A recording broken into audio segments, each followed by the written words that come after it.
There's no coming back.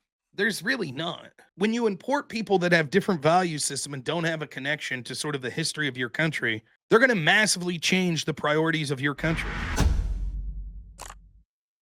So there's a lot to say here. Was this Trump's fault? Does Canada deserve it? Um, so I guess I'll just sort of go stream of consciousness on this. I guess my overarching point is I definitely think Trump helped tilt the balance to Carney and sort of the left in this election. However, I don't know that Polivier, or however you pronounce it, would have won anyways. By the way, it's starting to become a theme with the show that I shouldn't be proud of, that I just can't pronounce. Trende Argawa, Pierre Polivier, whatever. Uh, English names, Smith, Bob, things like that. Crips, Bloods, those are gangs I could say. I think that both of those things could be true simultaneously. I think without a doubt, the biggest factor in what seemed to be Pierre's good chance to win, then his fortunes changing, was Trudeau dropping out. I think that that's clearly the biggest. I think so much of the disillusionment from Canadians was directed at Trudeau. And so certainly I think him dropping out allowed sort of people to say, well, was his party really the problem or was it him? Now, the catalyst after that of Trump with the tariffs and the 51st state talk certainly didn't help.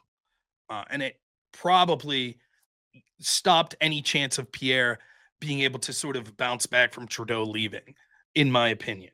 But there is a lot to say that if the polling we saw was legitimate and like Pierre and his party was like 20% up at the time that Trudeau dropped out, because that's how much the people of Canada were disillusioned with the policies of Trudeau's government.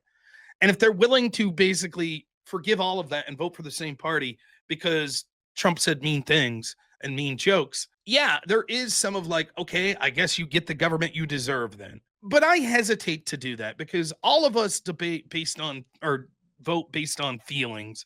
We all do, some less than others, but it's true. We all do. But I have a difficult time. I mean, we elected Joe Biden in 2020. We almost elected Hillary Clinton. We almost elected Kamala Harris. The news cycle goes a couple different ways. We could have President Kamala right now. So it's difficult for me to look at the people of Canada and go, oh, you've dug your own hole. They have. So have we. The United States has. Okay, we elected Trump. Who knows that he'll be good enough to dig us out of this hole? Probably not. I'm still pessimistic. But look at all the crappy Republicans that we still have in Congress. By the way, what have they done? What's the Republican Congress done in the first 100 days of Trump's term? Can anybody tell me? Oh, they just got back from vacation. Sweet. Massive spending bills. That's all I've seen that they've done. So far be it from me to act like, well, the United States, we're far more reasonable with who we elect. Not really. But there is a sort of like head scratching about like, okay, so the people of Canada are willing to overlook the 10 past disastrous years because they really hate Trump's big mouth. Okay. The truth is Canada's screwed because of demographic changes. So I think I was reading by 2040, 2045, 40% of Canada will be non-native born. I think right now it's like 25% or higher is either non-native born or their parents weren't born in Canada. In one generation, you've replaced 1/4 of the population. There's no coming back. There's really not. When you import people that have different value system and don't have a connection to sort of the history of your country, they're going to massively change the priorities of your country. Now, it's not monolithic. That doesn't mean that no one that's an immigrant to Canada wouldn't vote for a more conservative party. But many of the people that are already there, that are native, are rabid lefties anyways. The United States really is the last holdout in the fight against globalism. And Joe Biden did a lot to try to wreck that, importing 12 million people.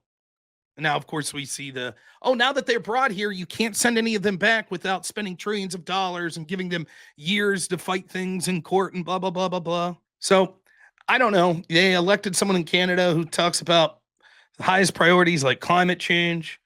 Their priorities importing more people. Chris goes really pissed. Trump did everything he could to make sure globalism won in Canada. What was he supposed to do? Hey, the one country I'm not mad at is Canada. Let me cuck to Canada. Let me do that. I'm really concerned that Pierre, who's basically just a Mitt Romney type globalist, I need to kiss his ass to cross the finish line.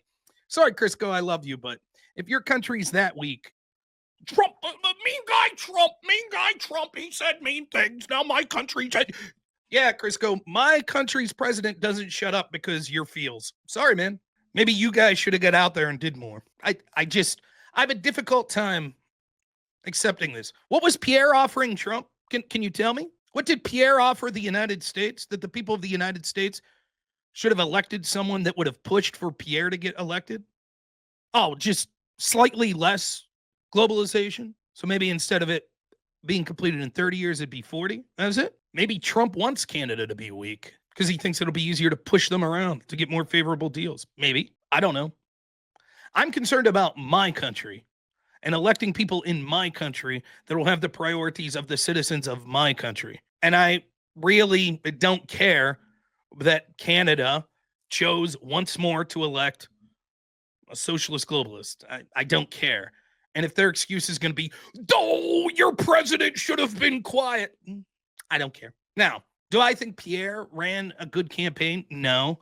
But do I think that Pierre should have came out and been like, well, we got Trump's back? No, he had to call out Trump. He did. That's right. Pierre should have went full nationalist. Crisco, as a Canadian, would you rather have the leader of a different country be a leader that would bend over backwards to help Canada out, or one that would challenge Canada for better deals for their own population? See, because that's what we've had in the United States for a long time.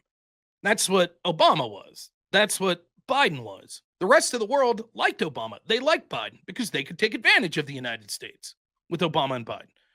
Trump's fighting for the people of the United States. That's a bad deal for the people around the world. So maybe Trump's looking at it like that. I don't want a strong nationalist leader in Canada because we're not going to be able to get more favorable deals then. I understand being Canadian and being upset about Trump. I think without a doubt, Trump's at least partially, if not majoritarily, to blame for Pierre losing. I get it. I totally get it. If things had gone differently, and if 2020, a conservative had won in Canada, like a populist conservative, and they came out trashing Trump into the 2024 election, and that led to Kamala winning, I'd be furious at that Canadian prime minister. So I get it. I understand. I could hold these two positions simultaneously in my head. I understand Canadians being, even conservative Canadians being furious at Trump. I get that. But also, I think it's a reflection on just how poor Canada is at this point. That by most objective metrics, Canada's under the 10 years leadership of Trudeau's party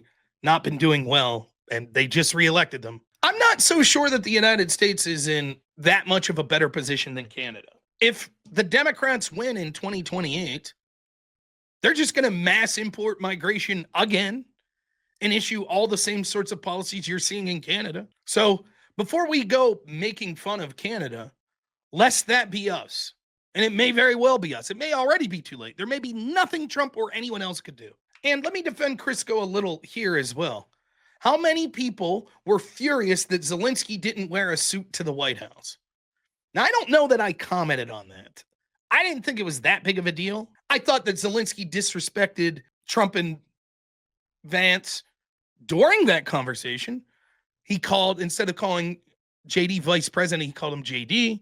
He was sort of correcting them during the whole thing. So I certainly made allusions to him disrespecting the United States. And I know certainly many people that watch my channel did.